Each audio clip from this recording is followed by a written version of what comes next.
Selamat pagi Ibu Bapak dan Saudara-saudari yang dikasihi Kristus. Hari baik bagi kita semuanya. Berjumpa kembali di dalam Renungan Harian HKBP Resort Sutoyo, Selasa 20 April 2021. Sebelum kita melaksanakan segala aktivitas kita dan segala kesibukan kita, marilah kita terlebih dahulu mendengarkan firman Tuhan. Marilah kita berdoa. Damai sejahtera Allah yang melampaui segala akal, itulah yang menyertai hati dan pikiranmu di dalam Kristus Yesus Tuhan kita. Amin. Firman Tuhan bagi kita hari ini diambil dari kitab 1 Yohanes pasal 1 ayatnya yang ke-7. Demikianlah sabda Allah.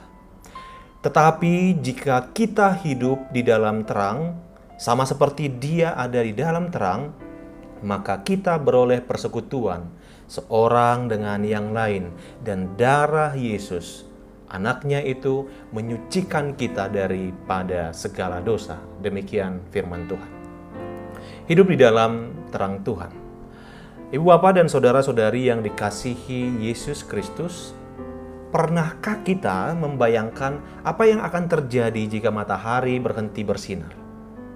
Matahari jelas dibutuhkan untuk kebutuhan makhluk di dunia.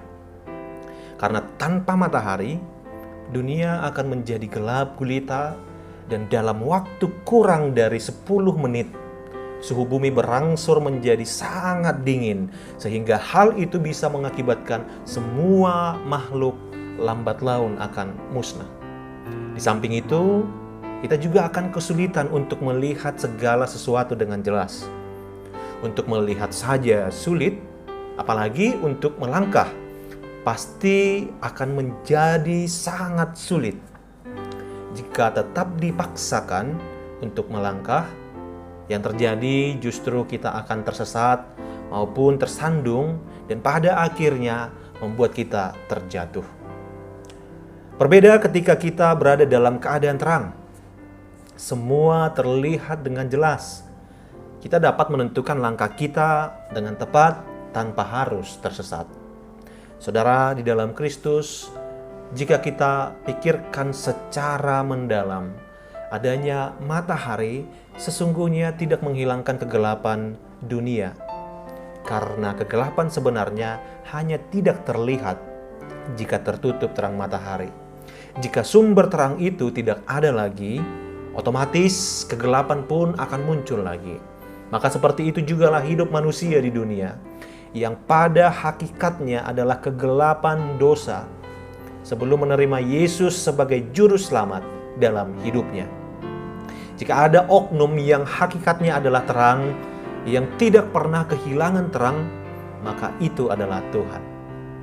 Dan inilah berita yang telah kami dengar dari Dia, dan yang kami sampaikan kepada kamu. Allah adalah terang, dan di dalam Dia sama sekali tidak ada kegelapan. 1 Yohanes 1 ayat 5. Maka apa yang harus kita lakukan? Menjaga supaya kita tetap memiliki persekutuan dengan sumber terang itu. Dan itu kita peroleh dengan menerima Yesus yang telah mati tersalib di Bukit Kalvari untuk mengalahkan segala kegelapan dosa. Saudaraku, perlu kita ketahui dalam teks hari ini, memberitahukan kepada kita bahwa hubungan kita kepada Allah akan mempengaruhi hubungan kita terhadap sesama. Persekutuan yang baik dengan Allah akan otomatis membawa kita kepada persekutuan yang baik terhadap sesama. Jemaat yang terkasih, bagi manusia yang hakikatnya adalah kegelapan, pilihan hidup dalam kegelapan atau hidup dalam terang adalah suatu keputusan yang harus diambil dengan bimbingan Roh Kudus. Untuk bisa tetap hidup dalam terang, kita harus mau membiarkan Roh Kudus memimpin kita, sehingga kita bisa menolak godaan hawa nafsu dan keinginan daging. Galatia 5 ayat 25 berkata, jikalau kita hidup oleh Roh, baiklah hidup kita juga dipimpin oleh Roh. Maka pagi ini, jika kita bangun dan sempat memikirkan apa yang kita sudah hidup, apakah kita sudah hidup dalam terang? Mungkin ada bisikan Roh Kudus dalam hati kita yang mengatakan bahwa selama ini kita lebih sering mendengarkan jalan pikiran kita sendiri. Mungkin kegelapan masih menguasai hidup kita, karena api Roh Kudus tidak kita biarkan untuk menyala dengan sepenuhnya. Biarlah kita boleh disadarkan bahwa dalam hidup kita di dunia, kegelapan hanya bisa diatasi dengan terang dari Tuhan. Amin. Mari kita berdoa. Ya Tuhan Allah, terima kasih untuk pagi yang indah ini. Terima kasih juga untuk sapaan firman-Mu yang mengingatkan kami kembali untuk hidup di dalam terang Tuhan. Kiranya Roh Kudus-Mu selalu memimpin kami untuk menghidupi firman-Mu. Amin.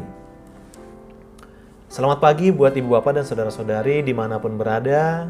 Kiranya dalam satu hari ini kita di dalam perlindungan dan rengkuhan Tuhan. Selalu dan tetap melaksanakan protokol kesehatan. Shalom.